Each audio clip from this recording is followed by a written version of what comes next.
السلام علیکم دوستو، welcome back to my YouTube channel on horror stories with me بلال۔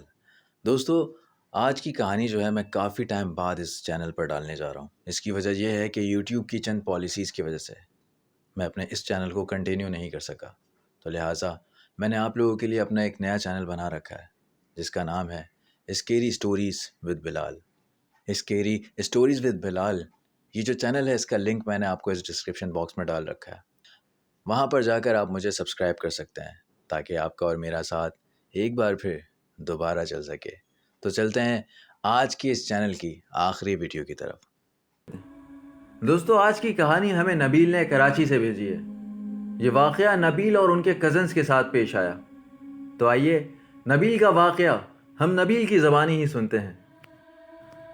یہ بات سال 2011 کی ہے۔ ان دنوں میں میٹرک میں تھا اور اکثر ویکینڈز پہ میں اپنی خالہ جو اس وقت کراچی کے علاقے اورنگی ٹاؤن میں رہتی تھیں ان کے گھر اسٹے کرنے جایا کرتا تھا۔ کیونکہ وہاں میرے کزنز بھی ہوتے تھے تو ایک اچھی گیدرنگ ہو جایا کرتی تھی۔ ایک دن ایسے ہی سردیوں کا وقت تھا، میں نے سیٹرڈے نائٹ اپنی خالہ کے یہاں جانے کا پلان کیا، اپنے کزنز کو اس بات کی اطلاع دی اور اپنے بھائی کے ساتھ خالہ کے گھر کے لیے نکل گیا۔ مجھے اس ٹائم یاد ہے رات کے کچھ 8 یا 9 بجے میں اپنے بھائی کے ہمراہ اپنی خالہ کے گھر پہنچا۔ خالہ کے یہاں ان کے 2 بیٹے ایان اور علی تھے۔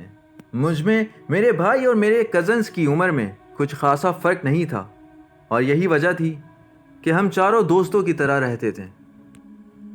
سردیوں کی رات تو تھی ہی، تو ہم چاروں کزنز نے اس رات لیٹ نائٹ جاگنے کا پلان کیا۔ رات کے 1-1:30 بجے تک تو ہم نے موویز دیکھی، لیکن جب مجھے بوریت ہونے لگی تو میں نے باقی تینوں کو کہا کہ یار سردیوں کی راتیں ہیں، کمرے سے باہر نکل کر آگ کی گرمائش کا لطف اٹھاتے ہیں۔ ان تینوں کو میری بات میں ٹویسٹ لگا تو ہم باہر صحن میں آ گئے، چند لکڑیاں اکٹھے کی اور ان میں آگ لگا کے ہاتھ اور پیر سیکنے لگ گئے اور اپنی تفریحات میں مشغول ہو گئے۔ لیکن وہ کہتے ہیں نا کہ جب برائی آنی ہوتی ہے تو بتا کے نہیں آتی، اور ایسا ہی کچھ اس وقت ہمارے ساتھ ہوا۔ ہم چاروں جو اس وقت سکون سے آگ کی گرمائش کے گرد بیٹھے تھے کہ اچانک میرے کزن ایان کے ذہن میں نہ جانے کیا آیا کہ اس نے کہا کہ کیوں نہ ہم کچھ نیا کریں، کچھ الگ کریں جو تھوڑا ڈیرنگ ٹائپ ہو۔ ساتھ ہی جو دوسرا کزن بیٹھا تھا اس نے کہا کہ کیوں نہ قبرستان جایا جائے اور ایکسپیرینس کیا جائے کہ رات کے اس پہر قبرستان کا کیسا منظر ہوتا ہے۔ اس پر میرے بھائی نے شروع میں تو صاف انکار کر دیا، لیکن جب تینوں نے اسے فورس کیا تو وہ جبراً مان گیا۔ نبیل بتاتے ہیں کہ وہ کالی اندھیری سخت سرد رات تھی۔ اس وقت کچھ رات کے 3 بج چکے تھے۔ گلیاں، سڑکیں، یہاں تک کہ مین روڈ تک پہ ہو کا عالم تھا اور تیز ہوائیں چل رہی تھیں۔ اورنگی ٹاؤن کا وہ قبرستان میری خالہ کے گھر کے بالکل پیچھے واقع تھا۔ اس قبرستان کے ایک سائڈ پہ پہاڑیاں تھیں اور دوسری جانب روڈ کے دوسرے پار ایک بڑا سا میدان تھا۔ ابھی ہم اپنی گلی کے کونے تک ہی پہنچے تھے کہ قبرستان میں موجود پہاڑیوں پہ سے کتوں کے بھونکنے کی آوازیں آنے لگیں، جو کہ اس وقت اس رات کو مزید خوفناک بنا رہی تھی۔ خیر، مزید 2 منٹس اور پیدل چلنے کے بعد ہم قبرستان کے بالکل مین انٹرنس پہ پہنچ چکے تھے۔ اس وقت قبرستان کا جو ہولناک منظر تھا میں آپ کو لفظوں میں نہیں بتا سکتا۔ قبرستان کے آس پاس انتہائی اندھیرا تھا۔ کہیں کسی کونے میں قبر کے پاس سے دھواں اٹھتا ہوا پورے قبرستان میں پھیل سا رہا تھا، جو اس سرد رات میں قبرستان کو مزید وحشت ناک بنا رہا تھا۔ اس وقت میرے بھائی نے ایک بار پھر ہمیں تنبیہ کرتے ہوئے کہا کہ ابھی بھی موقع ہے، واپس گھر چلو، لیکن ہم تینوں نے ایک بار پھر اس کی بات کو نظر انداز کر دیا اور یہ کہتے ہوئے اندر داخل ہونے لگے کہ اب جب یہاں تک آ ہی گئے ہیں تو اندر بھی چلے ہی جاتے ہیں، اور پھر یہ کہہ کر ہم اس قبرستان کے اندر داخل ہو گئے۔ اونچے نیچے رستے میں کانٹوں اور جنگلی جھاڑیوں سے بچتے بچاتے ہمیں ابھی چند منٹس ہی ہوئے تھے کہ ہمیں ایک کھنڈر نما کمرہ اس قبرستان کے بیچوں بیچ دکھائی دیا۔ ہم اس کے تھوڑے قریب اور پہنچے تو ہمیں وہاں کچھ عجیب سی آوازیں آنے لگیں، جیسے کہ کوئی کسی چیز کو کھروچ رہا ہو۔ ہمیں تجسس ہوئی کہ یہاں ایسا کیا ہے۔ ہم نے گھبراتے ہوئے ٹارچ لائٹ سے اس تاریکی میں وہ ٹوٹا پھوٹا کھنڈر نما کمرہ ٹٹولا تو وہاں سے چند چمگادڑیں نکل کر بھاگنے لگیں،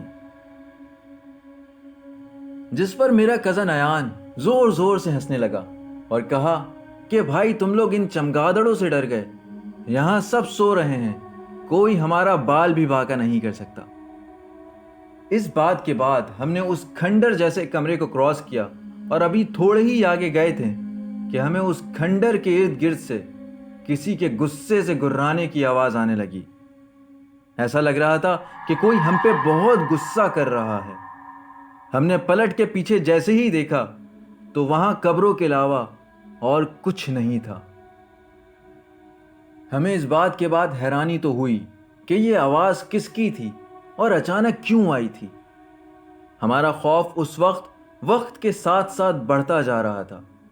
میرے بھائی نے اس وقت ایک بار پھر ہم سے کہا کہ ہمیں یہاں سے فوراً گھر کی طرف چلنا چاہیے، جس پر میں اور میرا کزن علی تو مان جاتے ہیں، لیکن ایان اس بار پھر وہاں کچھ مزید وقت گزارنے پہ بضد ہوتا ہے اور چیخ کر کہتا ہے کہ کون ہے یہاں، کون ہمیں ڈرانے کی کوشش کر رہا ہے، اگر کوئی ہے تو میرے سامنے آئے۔